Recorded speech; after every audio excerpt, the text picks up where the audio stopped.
雨桐，你终于嫁出去了。作为你最好的闺蜜，我真替你感到高兴。林哥，新娘鞋找到了，赶紧给嫂子穿上吧。抱歉，雨桐，你先等一下，来的路上念念的高跟鞋断了。林哥在搞什么？怎么能在这个时候把绣花鞋给新娘子的闺蜜穿？是这样的，这绣花鞋先给她穿吧。你向来懂事，就先穿这双粗布鞋委屈下吧。毕竟念念从小是被宠大的，穿不了这种粗布鞋。没关系，我穿什么都行。反正今天我要嫁的人也不是你。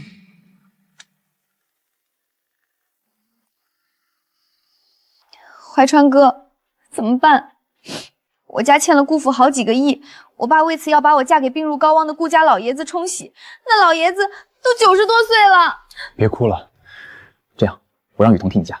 真的吗？雨桐姐可等了你8年，明天你俩就成婚了，你当真舍得吗？那我也不能眼睁睁地看着你的人生被毁。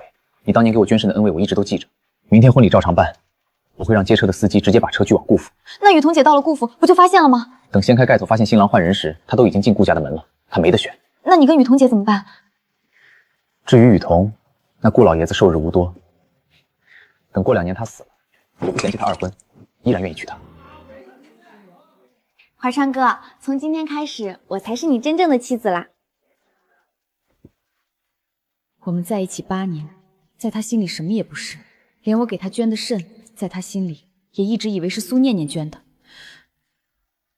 罢了，我本就是林家收养的孤女，这场替戒就当是还了你林家的恩情。自此以后，我与林家与你林怀川两清了。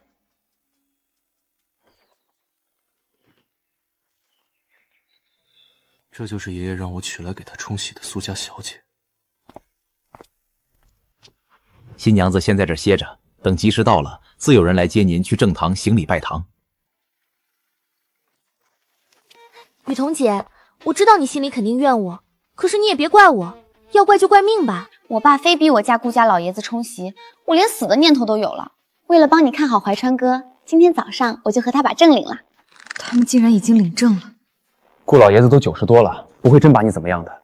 而且顾家可是咱们江城的首富，你嫁进来也不吃亏。原来在他眼里，苏念念嫁给老爷子就是受委屈，我嫁就是不吃亏。等过2年，老爷子走了，我到时一定风风光光重新迎娶你。不必了，既然我现在已经是顾夫人了，还希望你自重。沈雨桐，你这话是什么意思？你能不能懂点事儿？二位在我新婚妻子房间做什么？他是顾家今天的新郎。他是顾家今天的新郎，这怎么可能？顾景明竟然是顾家少爷，那沈雨桐岂不是真要成顾家少夫人了？我们是新娘的家人，她出嫁我们不放心，所以过来看看。是这样吗？不是。二位请吧。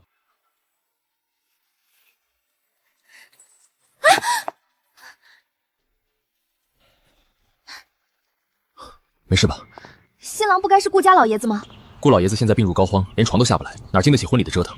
肯定是让孙子替他拜堂。原来如此，亏我刚才还紧张了一旁。他沈雨桐嫁的终究还是个快树土的老头子。苏小姐，娶你并非我的本意，只是风水大师说要迎你入我们顾家冲喜，我心里其实早有旁人了。老爷子心里有人了，也对，他已经这般高龄了，难免会有忘不掉的爱人。没关系的，我能理解。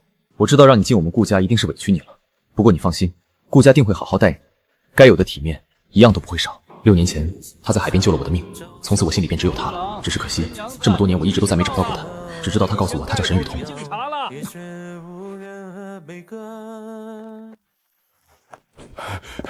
新郎官，医院那边来电话，让你马上过去一趟。实在对不住，我……没关系，医院的电话那肯定是人命关天的大事，你快去吧。这苏家小姐倒是个明事理的，只可惜，若她是沈雨桐就好了。照顾好苏小姐。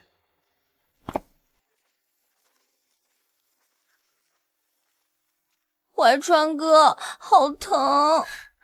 医生说了，只是扭伤，没伤到骨头，养几天就……顾家少爷，他不是应该在婚礼现场吗？怎么跑到医院来了？难道是雨桐出事了？林怀川哥，你去哪儿？我脚疼得厉害，你陪着我好不好？万一雨桐真出了什么事，我们跟上去看看。可是我的脚……我扶着你走。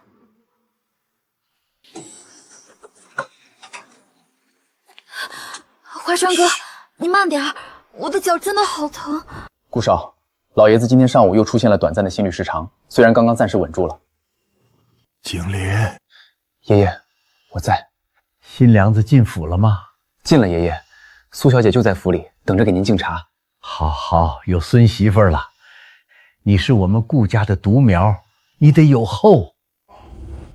孙媳妇，独苗，跟雨桐结婚的竟然真是顾景林。谁在外面？谁在外面？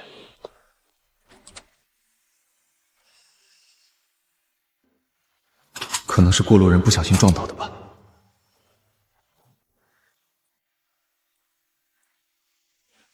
我竟亲手把沈雨桐送给了别的男人。怀川哥，沈雨桐，你抢走了属于我的一切，要不是你，现在嫁入顾府的就是我了。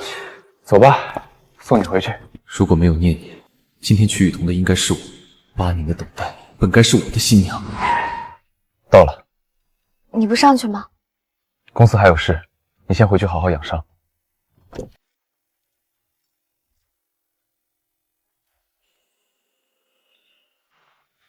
爷爷，我先回去了，明天再来看您。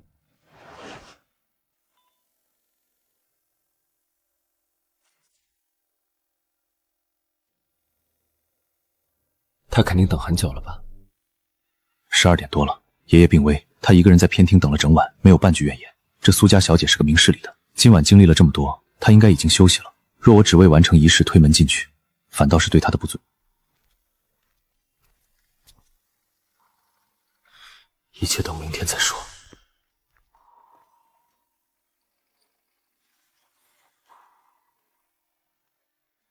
走了也好，嫁入顾府的第一夜，独自待着反倒自在。这绣工比林怀川原本给我准备的婚鞋还要好。少爷，您不在婚房休息？今晚我睡书房。那少夫人那边不必惊动她，明天一早备好茶礼，我在正厅正式与少夫人相见。是，我马上去准备。新婚之夜，新郎睡书房，这少夫人以后的日子怕是难了。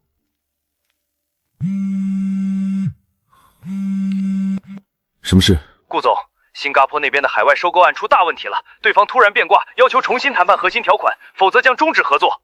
说清楚。细节太复杂，电话里说不清。董事会已经召集了紧急会议，要求您即刻飞新加坡现场处理。我们已经订好了最早的航班，起飞时间2小时后。好，我直接去机场，你把资料发我手机上。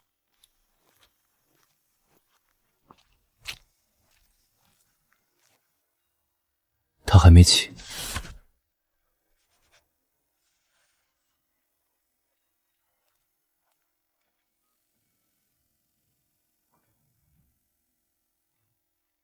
是了，这里是顾府，我是顾家的人了。对不起，公司有急事出差。沈雨桐，你抢走我的一切，我一定要让你还回来。请问您是哪位？您好，我是顾少夫人的妹妹，特意带了些礼品来看望姐姐，烦请通传一下。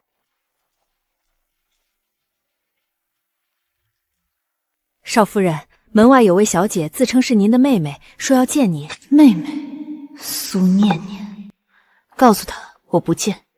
是。少夫人说不便见客，您请回吧。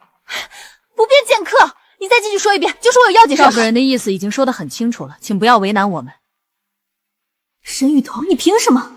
你不过是个被林家收养的孤女，攀上高枝就翻脸不认人了。要不是我，你能有今天？这桩婚事本来是我的，是我苏念念的。顾景胜年轻有为，顾家富可敌国，这些本来都是我的。等等，我要见顾经理，我要告诉顾经理。你有什么事儿？我要告诉顾少爷，他娶的新娘是个冒牌货。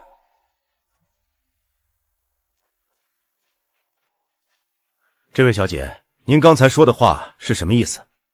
我说，你们娶进门的那个女人根本不是苏家的女儿，她是冒名顶替的。不是苏家女儿，怎么会被我们少爷娶进门？你想顶替我们夫人上位，也得编个好点的理由吧？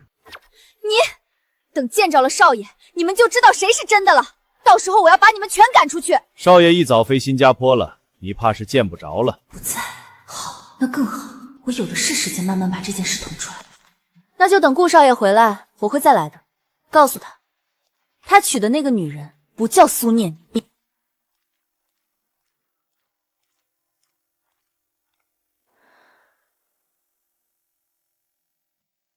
顾景林不在家又怎样？等他回来，那帮下人未必会替我把话传到，但写下来就不一样了。一封匿名信，他总能看到。我不能暴露自己，没人知道是我写的，只需要告诉他，他娶的那个女人不叫苏念。顾景林，你娶的新娘不是苏家的女儿，她叫沈雨桐，是个冒名顶替的孤女。沈雨桐，你以为进了顾家就万事大吉了？顾景晶回来后看到这封信，知道你是个冒名顶替的孤女，你以为他还会留你？出差1周，连招呼都没来得及当面打。这礼物就当是给苏家小姐赔罪了。先生需要帮忙吗？是给女朋友挑衣服。算是吧。女朋友穿什么尺码呢？尺码？我竟不知道。这件风衣 S、M、L、XL 各拿1件。全都包起来。对，总有一件合身。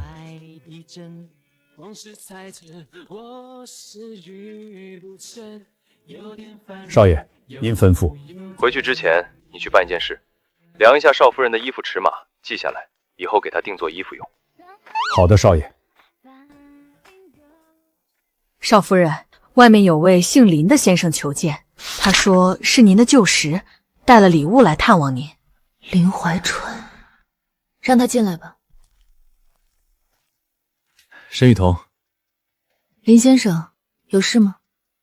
我给你买了件衣服，我记得你以前说过想要一条这样的裙子。他根本不记得我的尺码，这腰身，这长度，这是苏念念的尺码。苏念念不喜欢这裙子，我记得你喜欢的，我特意来送给你。林先生，我已经嫁人了，您给别人的妻子送衣服不合适。雨桐，我知道我错了，我不该把你嫁到顾家，你给我一个机会弥补，好不好？怎么回事？他为什么突然反悔？不过林怀川，不论你是什么样的想法，都与我无关了。难道你真就看上了顾家的荣华富贵，不愿意和我在一起了？我什么想法不需要你揣度，我和你早已没有任何关系了。送林先生出去。少爷，您回来了，新加坡的事办妥了。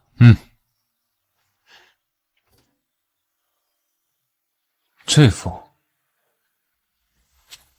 少爷，先进去吧。你先去忙。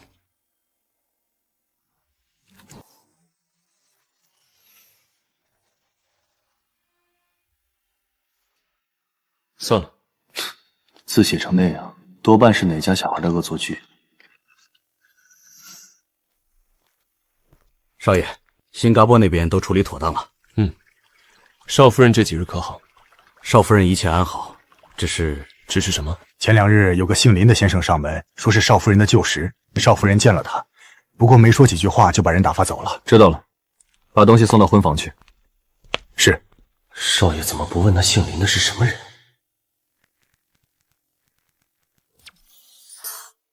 顾景林回国了，他现在肯定看到那份信了。顾家的下人没有把我的话当回事，但顾景林不一样，他看到那封信肯定已经查过了。现在顾家上下怕是正在焦头烂额的找我。沈雨桐，你的好日子到头了。怎么又是你？想必你们顾家这几日已经在焦头烂额的找我了吧？这姑娘脑子是不是有问题？去告诉你们家少爷顾景林，不用费心找了，我苏念念就在这里。这姑娘上次来还知道带礼盒装样子，今天空着手就来了，脑子怕不是真有问题。还说什么少爷在找她，说的少爷并没有在找谁。你要是没什么正事儿，就请回吧。不可能，他一定在找我。我跟您说了，少爷今早刚从新加坡回来，进门到现在还没半个时辰。那就对了，他回来第一件事肯定是找我。这人怎么油盐不进呢？小姐，我说最后一遍，少爷没有找您，您再不走，我可真要叫人了。一个下人也敢给我脸色看？等我见到了顾景林，第一个就让你滚蛋！开门！我告诉你，你现在不通报，等故意怪罪知道了，顾少爷总会出门的。好，你不通报也行，等他出来了，我就当着他的面告诉他，是你是个冒牌货，到时候知情不报，故意拦着不了等我见他。他说的倒也不是没有道理，万一他说的是真的，我真把人拦在外面，少爷怪罪下来，我可担不起。可万一他是胡编的，我把人放进去，你等着。果然，说到底还是怕丢了饭碗。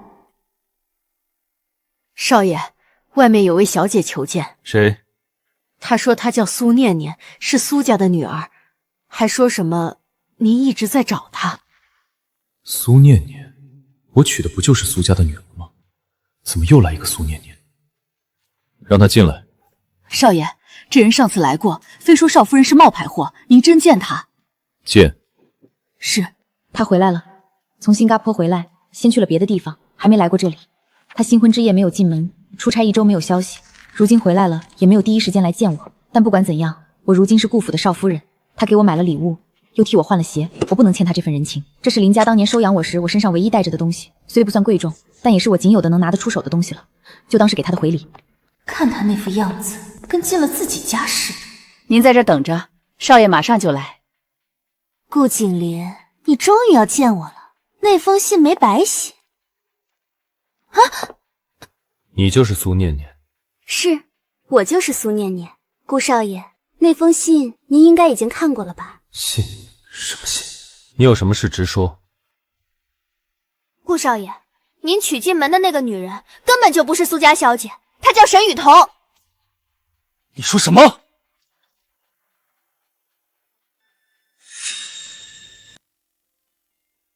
苏念念怎么会在这里？这个年轻男人又是谁？正好人来了，顾少爷，你问问他，他叫什么名字？那张脸和眼前这张脸一模一样，是他。6年前在海边救我的那个人，就是他。先生，你醒醒，醒醒！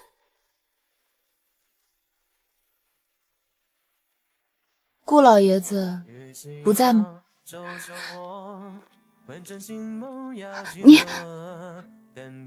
你说你叫什么名字？我叫……他叫沈雨桐，他是冒牌货，是顶替我嫁进顾家的。你自己说，你叫什么？我叫沈雨桐。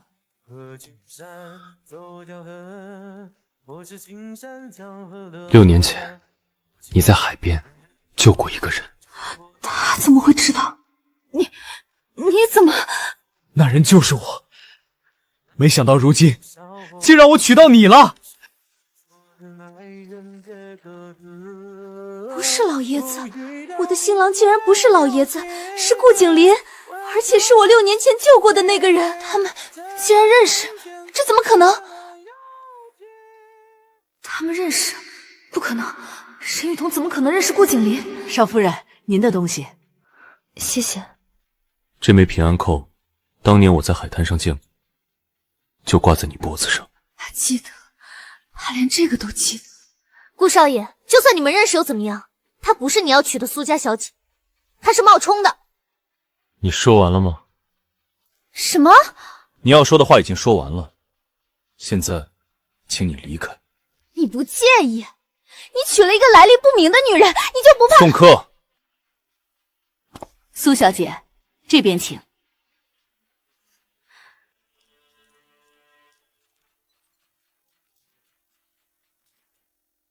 他说的没错，我不是苏家的女儿，我叫沈雨桐，在林家长大，是林怀川的未婚妻。婚礼那天，林怀川让我替苏念念嫁进顾家，因为苏念念不愿意嫁给一个90多岁的老爷子。结果嫁了个不到30的。你不生气？你先告诉我，你是自愿的？但我也不是被绑来的。我听到林怀川和苏念念在书房说的话，他们算计我，我认了。林家养了我，我用这场婚姻还他们。从今往后，我和林家两清。这是休书，我已经签了名字，我不是苏家的女儿，配不上顾府的少夫人这个位置。如果你介意我的来历，我现在就可以离开。也好，他从一开始娶的就不是我，现在知道了真相，更不可能留下我。我要的是你这个人，不是苏家。可是没有可是，你嫁的人是顾景林，不是顾家的老爷子，也不是苏家小姐的名分。你叫沈雨桐，你就是人，其他的不重要。不重要，他说不重要。跟我来。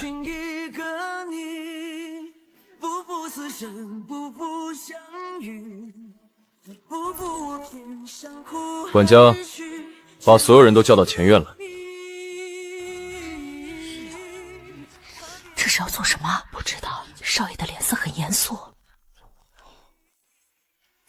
这位是我的妻子，顾府的少夫人，她的名字叫沈雨桐。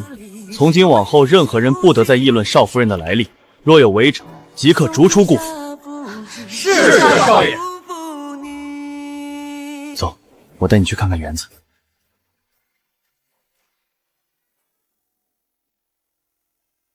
这位少夫人和少爷有缘分。你看出什么了？少爷的眼睛从我进顾府就没见他这样亮过。缘分呐，拦不住的。这事儿闹的，回头怎么跟老爷交代？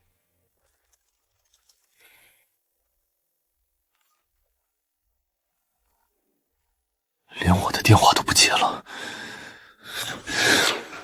8年，我们在一起8年，你现在成了顾景林的少夫人，就连一句话都不肯跟我说了。不行，我必须当面见他。苏小姐，林总在办公室。我知道。林怀川，你去哪儿？出去一趟。出去一趟？你的脸色难看成这样，到底出什么事了？林怀川！公司的事你不用管。公司的事，他从来不会因为公司的事这副模样。是沈雨桐，一定是因为沈雨桐。我不能再去顾府闹，上次已经得罪了顾景明，这次得换个法子。少夫人，苏家那位小姐又来了，她说想看望您，态度比上次好了不少，还带了东西。带了什么东西？一盒阿胶，说是给您补身子的。让他进来吧。姐姐，这是我托人从东市带的阿胶，你尝尝。苏小姐，我不是你姐姐。我知道你心里怪我，我当时也是被我爸逼的，他拿我妈威胁我说我不嫁给顾老爷子就离婚，我没有办法。后来林怀川说要让你替嫁，我一开始是不同意的，可是他说反正你也不想嫁给老爷子，不如成全我们两个。我当时鬼迷心窍就答应了。姐姐，我是真心来跟你道歉的，你能不能原谅我？你演够了吗？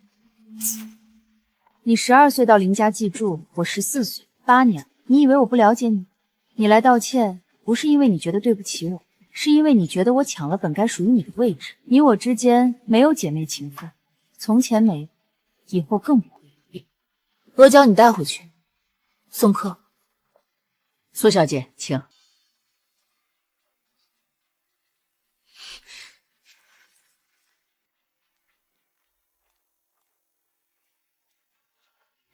顾少爷，这么巧。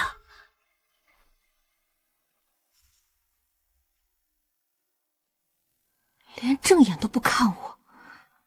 沈雨桐，你到底给他灌了什么迷魂汤？平安扣。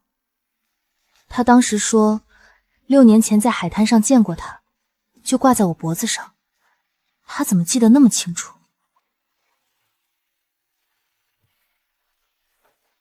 这枚平安剑还给你。你不是说……这是你从小带到大的东西，应该是你亲生父母留给你的。这么重要的物件，不该放在别人手里。你不留着做个纪念？人都在我身边了，还留什么纪念品？谢谢你，把它还给我。本就是你的东西。他明明可以留着，却特意送回来。他说人比纪念品重要。等等，顾少送我的风衣，我很喜欢，这是我用自己攒的钱买的一块表，不算贵重，就当是回礼。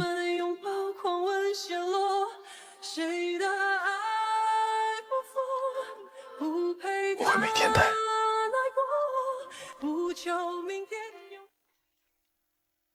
少夫人，这些活我来做就行，您何必亲自动手？我反正也睡不着，盐蛋刚好。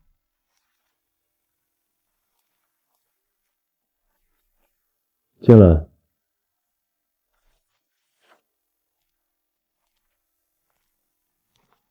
这么晚还没睡？煲了汤，想着你还在忙，就端一碗过来。坐。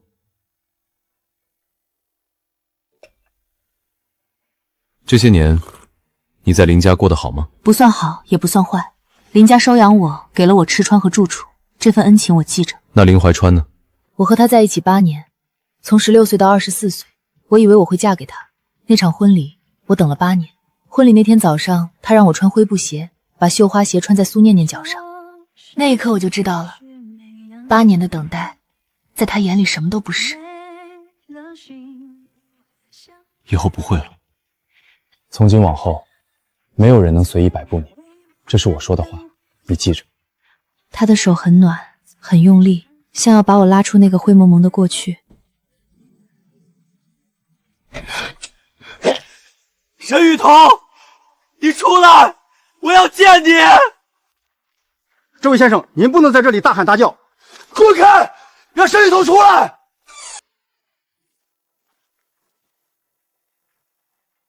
林先生，你喝了多少酒？你抢了我的未婚妻，顾景深，你凭什么？是你亲手把她送来的。婚礼那天，你让她穿灰布鞋，把绣花鞋穿在苏念念脚上，是你替她做的决定。那是迫不得已。念念她身体不好，不能嫁进顾家受苦，所以你让雨桐来受苦。我和她有8年的感情，8年，你知道8年意味着什么吗？她爱的是我，她等的是我，你不过是趁虚而入。沈雨桐，你终于肯见我了，我知道错了，你跟我回去。8年，你说8年的感情，那你告诉我，8年的感情抵不过一双鞋吗？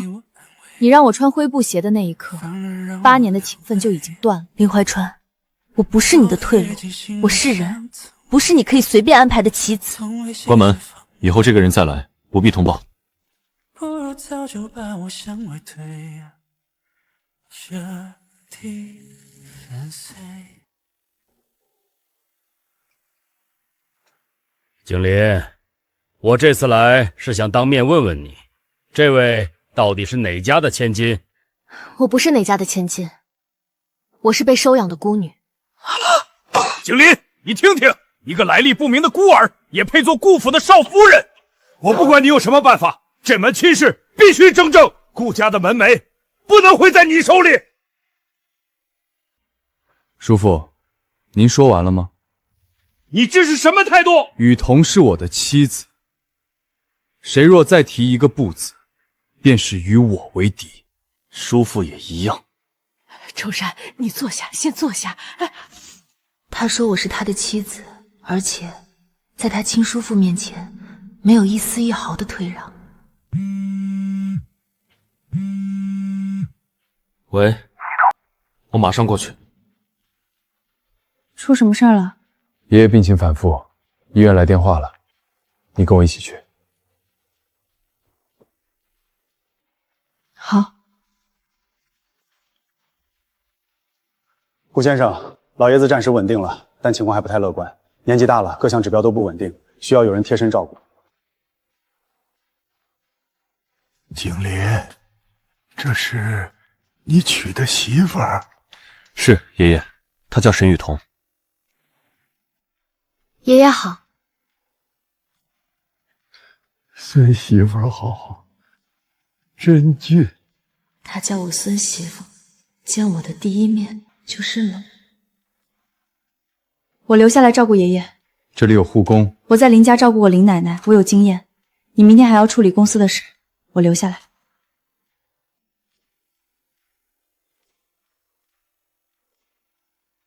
少夫人学过护理，算是吧。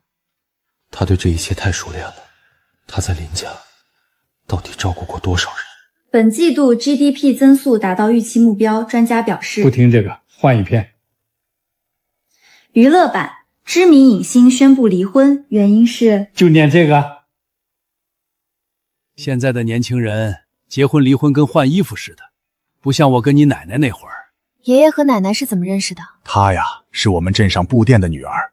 我那时候穷得叮当响，去她家买布，站在柜台前摸了半天口袋，只够买半尺。她二话不说，多扯了2尺塞到我手里，说欠着。后来呢？后来我每个月去还1尺布的钱，还了整整3年。还清的那天，我就跟他爹提亲了。他爹气得把我赶出门，但我没放弃，又去了5次。第5次，他自己从屋里跑出来，拉着我跑了。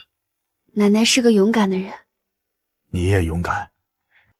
景林都跟我说了，你被自己人算计，还能挺直腰杆走进顾家，不是一般姑娘能做到的。孙媳妇儿，你这手法比护工还专业。我在书上学的，手臂上的合谷穴和内关穴对老年人血液循环有好处。你来了。景涵，你过来。这个孙媳妇，爷爷认了。你要是对不起她，爷爷第一个不答应。我不会对不起她。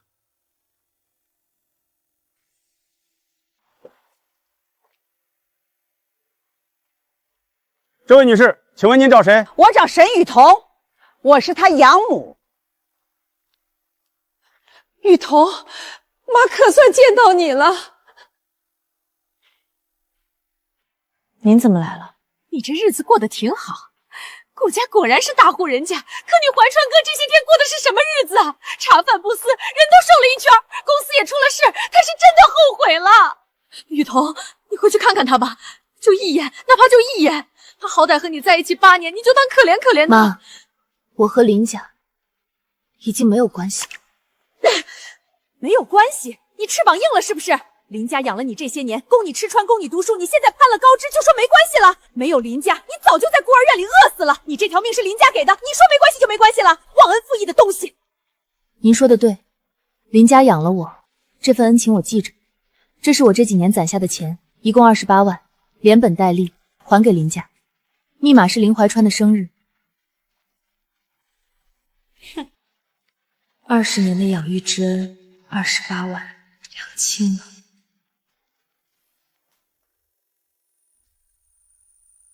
林总，您的脸色很差，要不要休息一下？林总晕倒了！快打120！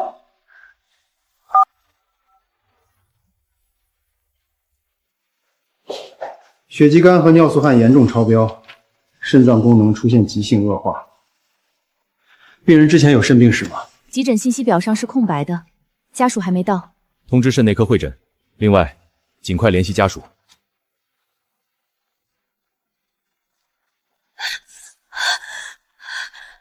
林怀川呢？林怀川怎么样了？您是家属？我是他妻子。病人目前暂时稳定了，但有个情况我需要跟您确认。病人的肾脏功能指标非常差，初步判断是移植肾出现了慢性排斥反应。他之前做过肾移植手术，对吗？没有，有过，他有过肾移植。到底有没有？这个信息对后续治疗方案很关键。有过，6年前做的。那您知道当年移植肾的供体是谁吗？供体的情况也需要了解。我不太清楚，那是很多年前的事了。怀川哥，你终于醒了，吓死我了！医生怎么说？您目前的情况是移植肾出现功能恶化，我们需要了解您6年前那次肾移植的具体情况，这些信息能帮助我们制定更精准的抗排状方案。苏念念，你来说，当年的事你最清楚。那是6年前的事了，很多细节我记不太清了。手术医院您总记得吧？好像是省人民医院，对，省人民医院。那我让人去调当年的手术档案，你先好好休息。省人民医院的档案如果调出来，上面写的是沈雨桐，是沈雨桐，不是我。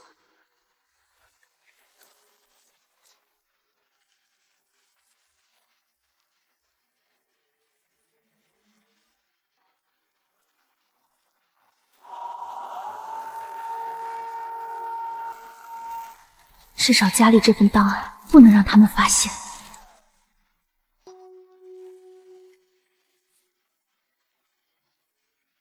没有证据了，他们没有证据。您这是干什么？快起来！我不起来，我要见沈雨桐，他不下来我就一直跪着。你起来说话。怀川出事了，他肾功能衰竭，医生说可能要做2次移植，他快不行了。怎么回事？他这些天喝酒熬夜，身体垮了。医生说当年那颗移植肾出了问题。雨桐，当年捐肾的是你，你能不能？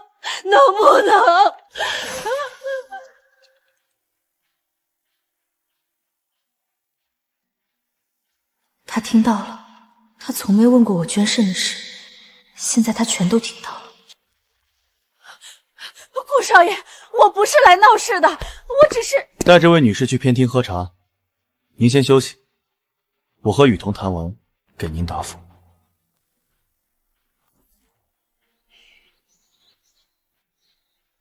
林怀川母亲说的是真的？是真的。6年前，林怀川查出肾衰竭，需要做移植。我瞒着所有人去做了配型，配型成功后，我签了手术同意书，把1颗肾给了他。手术之后，我出现了并发症，昏迷了4天。等我醒来的时候，林家上下所有人都围在苏西念的床前，他躺在另一间病房里，挂着点滴，所有人都叫他捐肾的恩人。我靠在病房门口，看着林怀川握着苏念念的手，说谢谢你救了我。我没有进去解释，那时候我想，只要能救他，功劳是谁的不重要。后来我也没有拆穿，一是因为林怀川好了，二是因为我说了，他们未必会信。你捐肾的时候多大？19岁。他值得吗？当时觉得值得，现在我不知道。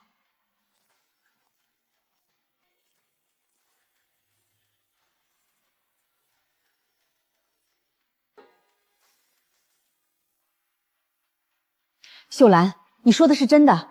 当年捐肾的真是雨桐那丫头？那这些年你们怎么一直说是苏念念捐的？这不是闹天大的笑话吗？我就是觉得这谁捐的都不重要，苏念念自己要说肾是她捐的，孩子们的事儿我也不想掺和。我们林家对不起雨桐啊。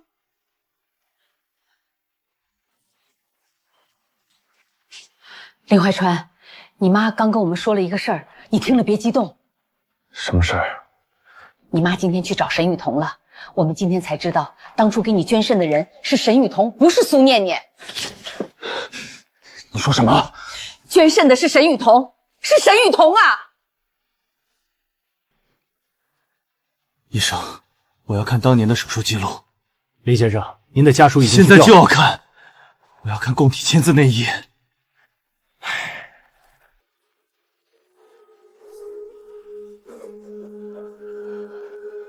是他，真的是他。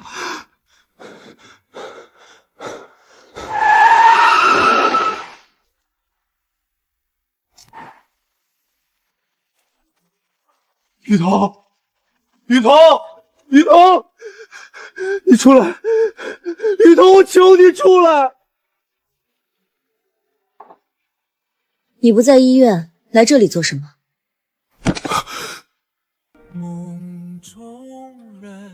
是你捐的肾，你给我捐了1颗肾，我以为是苏念念，6年了，我以为是苏念念，你为什么不告诉我？你看着我感激苏念念，看着我娶她，你为什么不说话？不重要。怎么不重要？那是你的1颗肾！我在婚礼上让你穿灰布鞋，我当着你的面把绣花鞋穿在苏念念姐上，你救过我的命，我这样对你。林怀川，你起来，你记住，我捐肾是因为那时候我爱你，现在不解释，是因为已经不爱了。你回去好好治病吧。许下承诺，你我之间熟悉的人。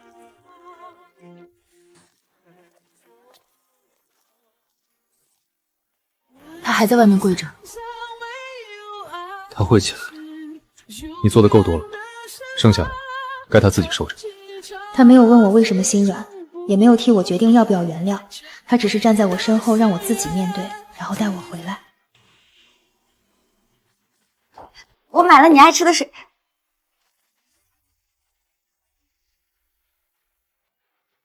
你自己看。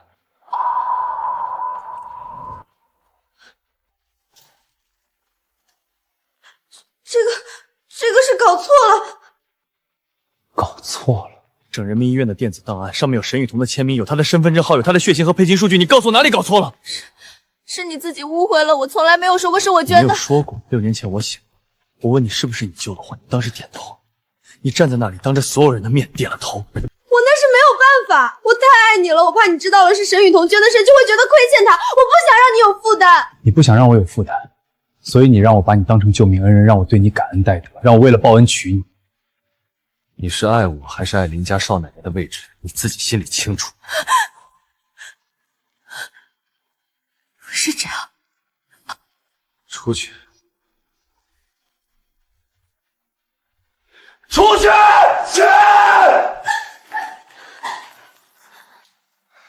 沈雨桐，都是因为沈雨桐。如果当年他没有捐那颗肾，我现在就不会变成这样。如果他没有嫁进顾家，林怀川也不会发现真相。你毁了我的一切，沈雨桐，你毁了我的一切！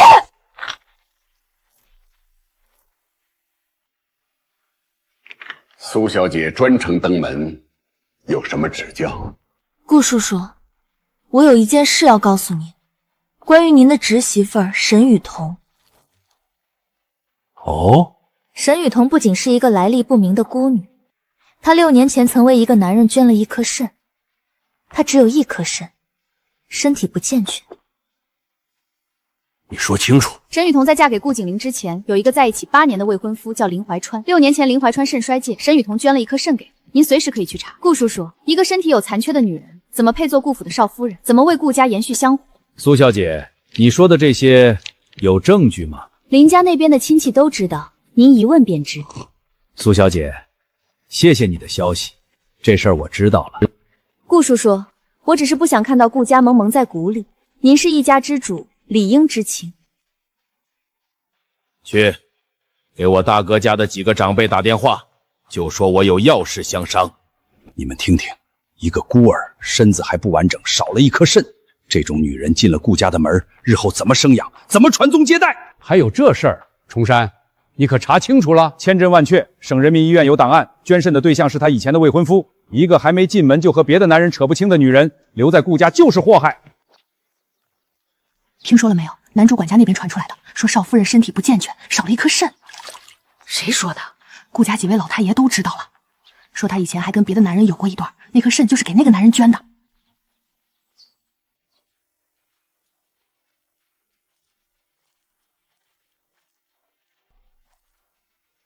府里都在传了，对不对？是。你叔父说的，说我少了一颗肾，身体不健全，不配做顾家少夫人。我可以搬出去住一段时间，流言会过去的。等我搬出去，他们就不会盯着你了。 6年前你在海边救了我，4年前你给林怀川捐了一颗肾。你是医生吗？专门救人。你救了那么多人，谁来护着你？他说这句话的时候，声音在发抖，是在心疼我吗？景兰，今天请你来是族里几位长辈的意思。关于你夫人沈雨桐，有些事必须当面说清楚。我们听说你这个媳妇儿身子不健全，少了一颗肾，对不对？没错。一个身体有残缺的女人，怎么为顾家延续香火？顾家3代单传，你肩上扛着什么责任？不需要我提醒你吧？第一件，8年前我20岁，在东海边的废弃码头落水，是雨桐跳进海里把我救上来的。那年他18岁。第二件，4年前他的未婚夫林怀川患上肾衰竭，他他瞒着所有人去做配型，捐了一颗肾给他。那年他19岁，第3届，所以他救了2个人，而其中一个人在他结婚当天把绣花鞋穿在了另一个女人脚上。他的身体没有任何问题，体检报告、术后复查记录我都看过，即便有问题，那也是他救人的证明。今天我把话放在这里，如果有人再拿沈雨桐的身体做文章，就是和我过不去，就是和整个顾氏集团过不去。各位长辈，这话够清楚吗？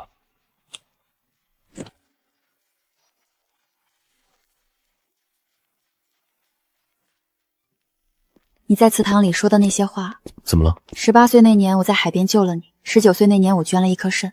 这些年我做过很多决定，有些对，有些错。但今天你在那些人面前替我说话，我很庆幸。庆幸当年跳下了海，庆幸当年做了那个手术，庆幸我走过那么多弯路，最后走到了这里。以后的路，我陪你走。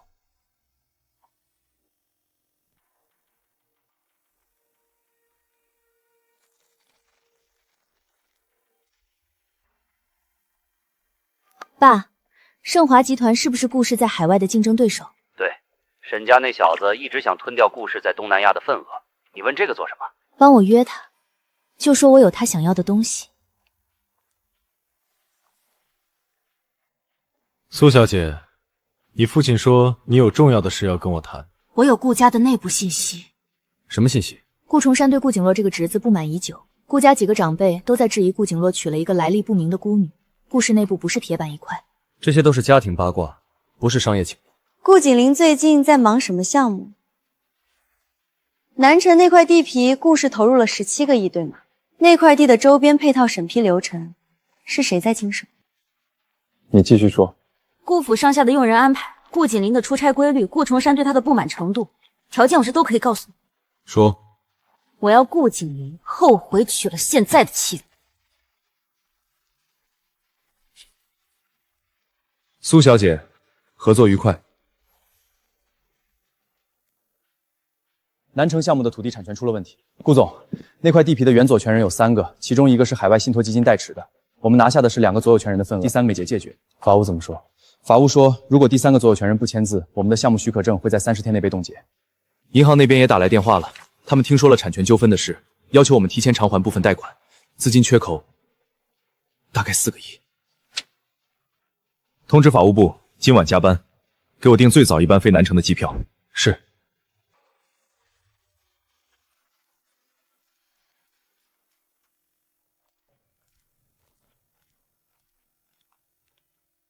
你还没睡？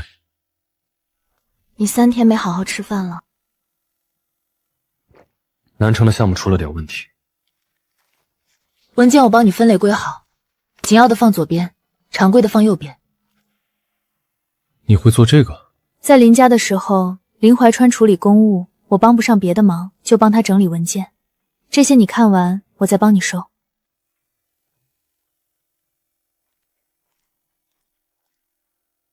盛华集团，刚才那份简报里提到了这个名字。南城那块地皮背后的第3方，会不会跟他们有关系？沈总放心，南城的事儿已经安排妥了。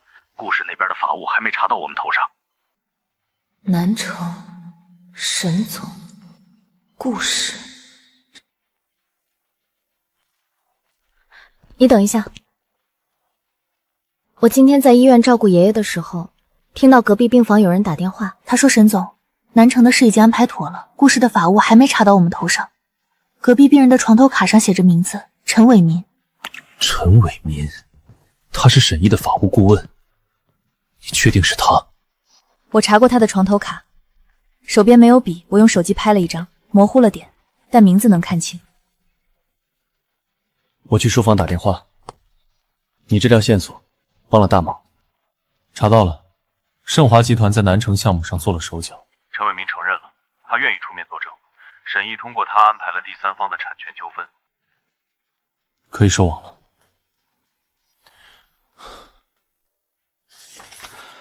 顾总，今天早上集团内部20多个管理层人员同时收到了这份匿名材料。谁寄的？寄件地址是假的，技术部查了一下，邮件的发送 IP 地址是一个公共网吧。顾总，这事儿已经在集团内部传开了，如果不给个说法，对您的声誉和集团形象都有影响。这件事我会查清楚，在这期间，任何人不得对外扩散。这个头像，他们用了我的照片，但截图的对话气泡边缘有锯齿，是拼接的。你不问我会怎么想？你会怎么想？这些东西是假的。那你需要证据。我可以交出我的手机、电脑、所有通讯软件的密码，我配合所有调查。密码是6位数的，你生日。你知道我的生日？结婚证上有写，我查过。不用查，我相信你。但我需要揪出造假的人，否则他们还会有下一次。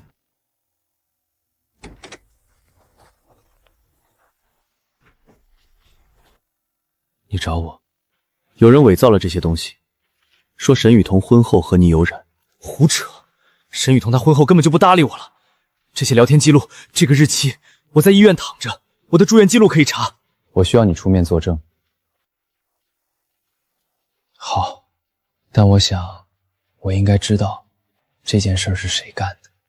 苏念念，什么时候需要我作证？告诉我时间。我欠沈雨堂一颗肾，欠他一个道歉，这些债总得还。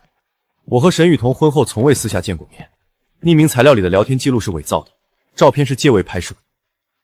我以我的名誉作证，沈雨桐没有做过任何对不起顾家的事。林先生的话都听到了，这些证词会记录在案。对不起。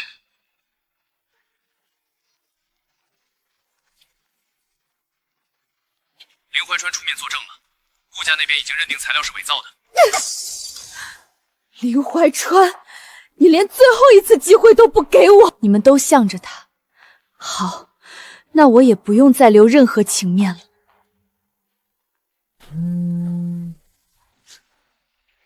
你母亲的住院费还差5万块，医院在催了，帮我做一件事，给你10万。什么事儿？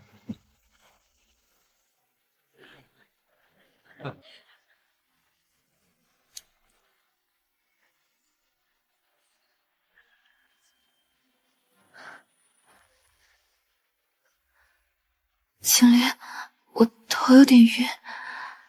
雨桐，叫救护车！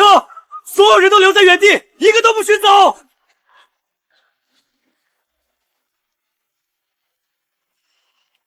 瞳孔收缩异常，初步判断是神经毒素，准备活性炭灌洗，联系图形科做血液毒物筛查。你送医非常及时，再晚半小时，毒素会侵入中枢神经系统，后果就很难说了。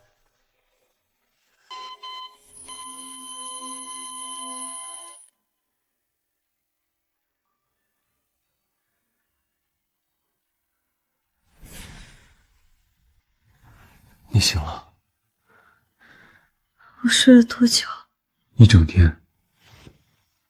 是我没有保护好你。我没事，这点毒要不了我的命。查到了吗？查到了，是府里新来的临时工张涛，他供出了苏念念。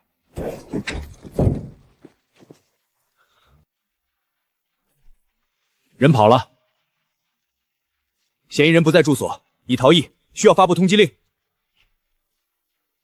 顾总，警方那边传来消息，苏念念逃到了边境附近的县城，但已经锁定了她的位置，最迟后天就能抓到。她逃不掉的。他以前不是这样的。小时候到林家寄住的时候，他会把自己的糖分给我一半。后来林怀川开始追我，他就变了。他不是恨我，他是恨自己不是被选中的那一个。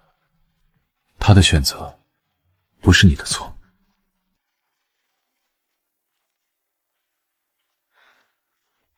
顾先生，顾老爷子的主治医生打来电话，老人家情况突然恶化，可能撑不过今天了。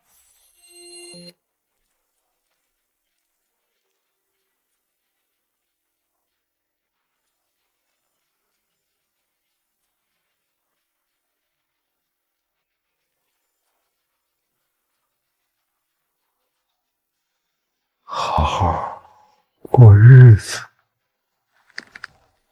爷爷，我记住了。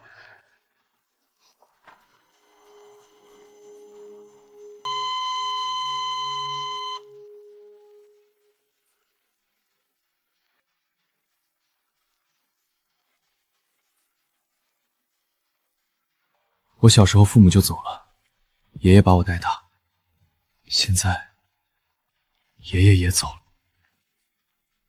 你不是一个人，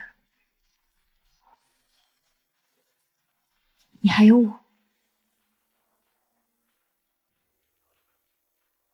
顾老先生在世时立过一份遗嘱，经过公证，具备完全的法律效力。顾老先生名下持有的顾氏集团8%的股份，全部赠与孙媳沈雨桐女士。我遗嘱里还有一封顾老先生亲手写给您的信。雨桐，当你读到这封信的时候，爷爷已经不在了。男主管家老早你的事儿告诉了我，你是谁家的女儿，你怎么嫁进了顾府，桩桩件件我都知道。但我活了96岁，早就学会了用眼睛看人，而不是用耳朵听。你在我病床前的那几天，擦手喂药念报纸，没有一丝不耐烦。我见过很多人，珍惜小没了父母，性子冷，不会照顾自己。景明是个好孩子，这个家还有景林莲，爷爷就一并托付给你了。我们好好过日子，年年都欢喜，欢喜。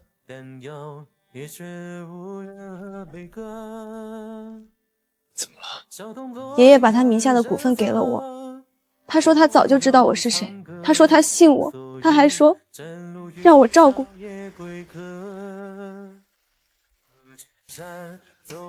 爷爷这辈子看人准，他说你好，你就是好。苏念念，你涉嫌故意伤害、伪造证据、收买他人投毒，罪行证据确凿，你还有什么要说的？没什么好说的，是我做的。为什么要对沈雨桐下手？为什么？因为这一切原本都是我的。顾府少夫人的位置，林怀川的心都应该是我的。他在孤儿院里吃剩饭的时候，我在苏家当大小姐，他凭什么抢走我的东西？他不过是个没爹没妈的孤儿，凭什么过得比我好？你承认所有罪行，没有任何悔意？后悔？我后悔当年没有让他淹死在那个手术台上。警局那边传来消息，苏念念今天下午被押解回省城了，案件将移交检察院提起公诉，初步量刑可能在10年以上。知道了。不必再为难他了，让法律去判。他这些年攒了太多不甘心，我不原谅他，但也不想再为他费任何心神了。爷爷走之前说，让我们好好过日子，那我们就好好过日子。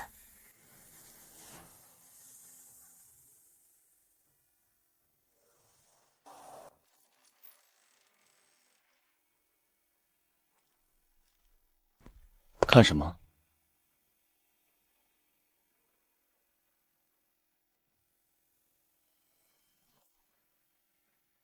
今天天气好，陪我去园子里走走。你不问我怎么想？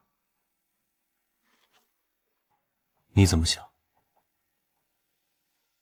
苏家垮了，林怀川走了，苏念念进去了，这些事儿发生的太快，我还没来得及消化。那就慢慢消化，不急。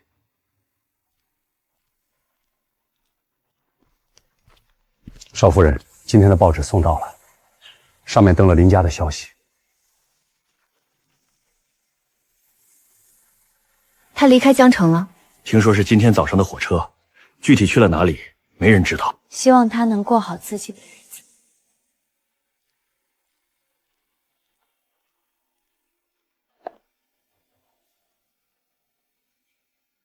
手有点凉。你在这里站多久了？刚来。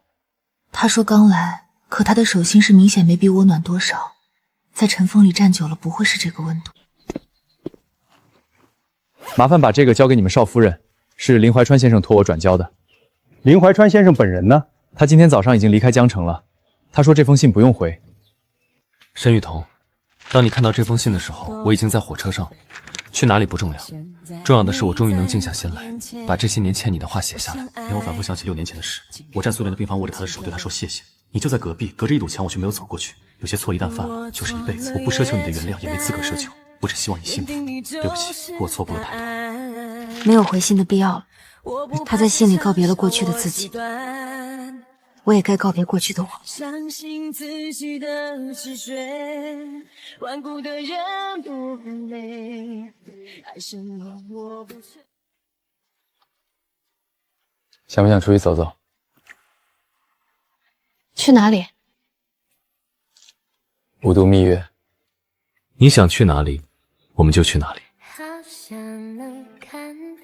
我想去海边。海边？就是想去看看海。好，我带你去一个地方。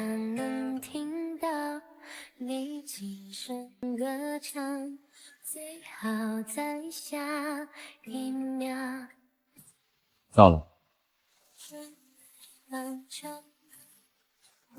这里是……你带我来这里。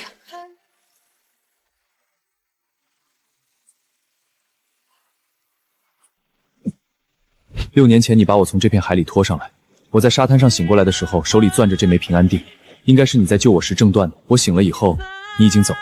这些年我一直留着它，它是我找你的唯一线索。你找了我6年，找了6年，娶了你那天，我才知道我要找的人就在我面前。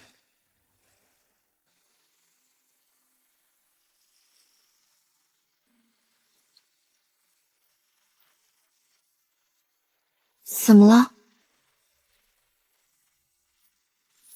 上次嫁进顾府，你是替别人嫁的。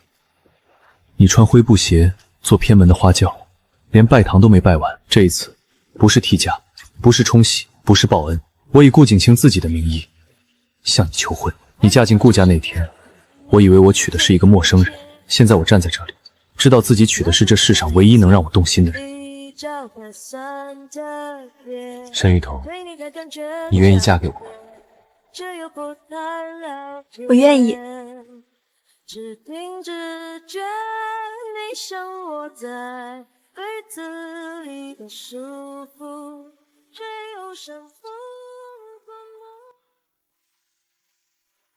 上一次踏进这扇门，我穿着灰布鞋，是替别人嫁进来。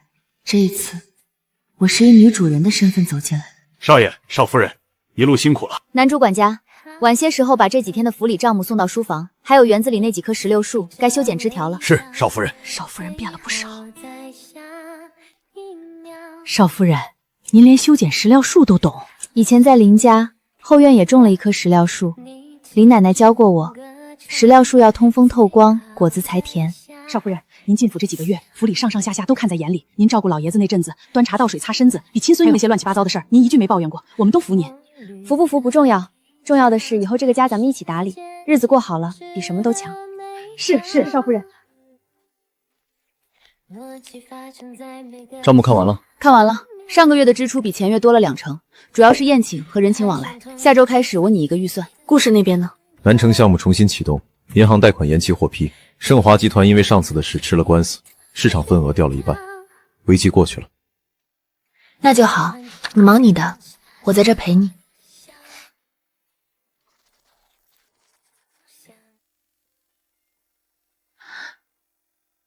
景林，怎么了？我怀孕了。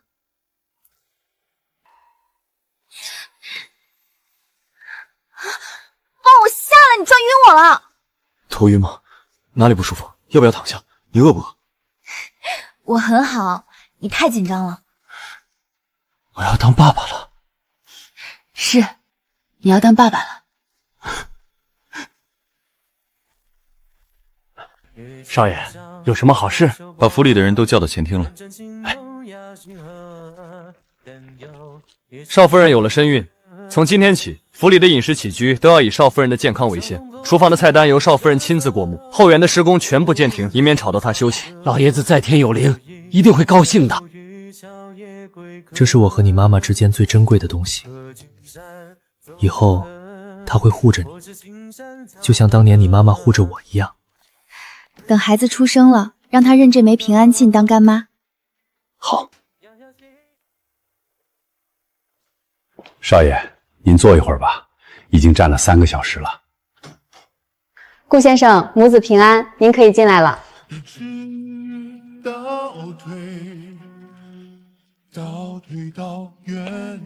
他好小，刚生出来的孩子当然小。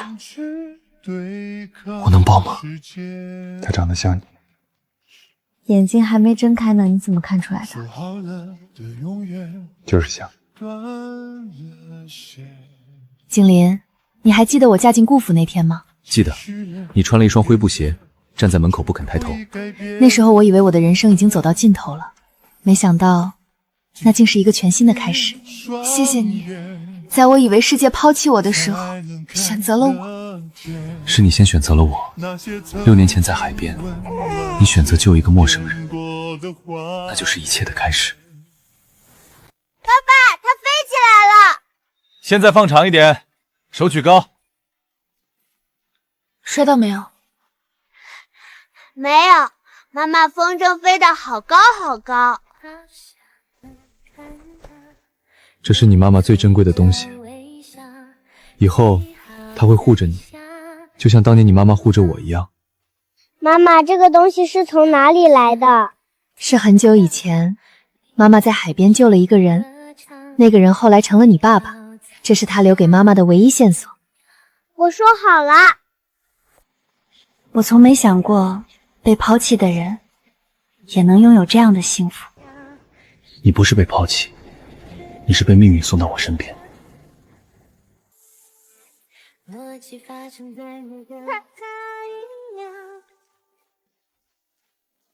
爱上同一种口味的